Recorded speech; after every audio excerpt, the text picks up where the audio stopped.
De volta agora com o nosso segundo bloco de hoje. A bronquiolite é uma das principais causas de internações de crianças nesta época do ano. Estamos no outono, pessoal.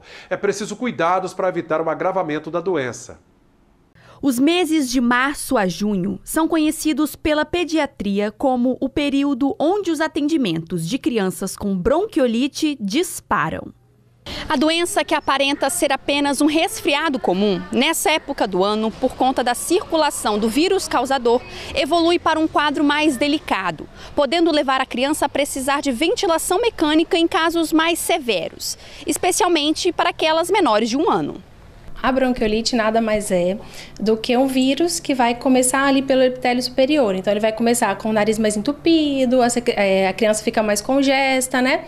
E aí esse vírus ele pode descer para o pulmão, pegando ali o término do pulmão, né? O bronquíolo. E aí quando ele chega lá, ele vai produzir muita secreção, né? E a criança fica cansada. Dependendo da gravidade e da idade, a gente tem até que internar esse paciente, porque como é um quadro viral, não tem muito o que a gente fazer.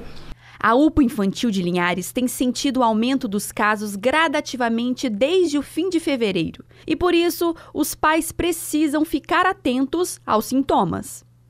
A faixa etária que a gente mais se preocupa são os menores de 1 ano, principalmente os menores de 3 meses, né?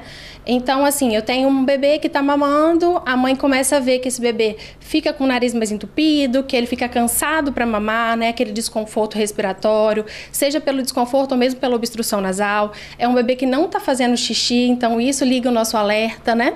E é um bebê que tosse sem parar, prejudicando mesmo ali até o dia a dia, o sono. Então, a gente precisa observar principalmente a partir do 3º ao 5º dia, que é quando a gente pode evoluir com gravidade. Então começou só com aquele narizinho, 3º, 5º dia a gente vê uma piora importante, liga a luzinha, a gente precisa passar pelo pediatra. Por se tratar de um vírus, o tratamento acaba ficando limitado.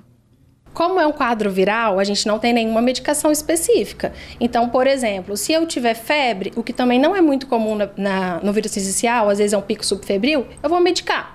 Se eu tenho um nariz entupido, eu vou lavar, eu vou aspirar essa secreção, né? E aí, alguns bebês, a gente pode testar algumas medicações, né? Se tiver o chiado, a gente vai testar se funciona ou não com aquele bebê, mas é basicamente o quê? Suporte. Então, o bebê que fica cansado, que tem dessaturação, aí a gente vai ter que internar para fazer oxigênio. O bebê ele tem muita secreção, a gente vai ter que ajudar a tirar a secreção. O bebê que não consegue respirar, que evolui com insuficiência respiratória, a gente vai ter que ventilar por ele. Então, basicamente, a gente faz suporte. A doença é a questão de saúde pública que mais preocupa a pediatria. E uma das formas de enfrentamento é combater a circulação do vírus. Primeiramente, aglomeração.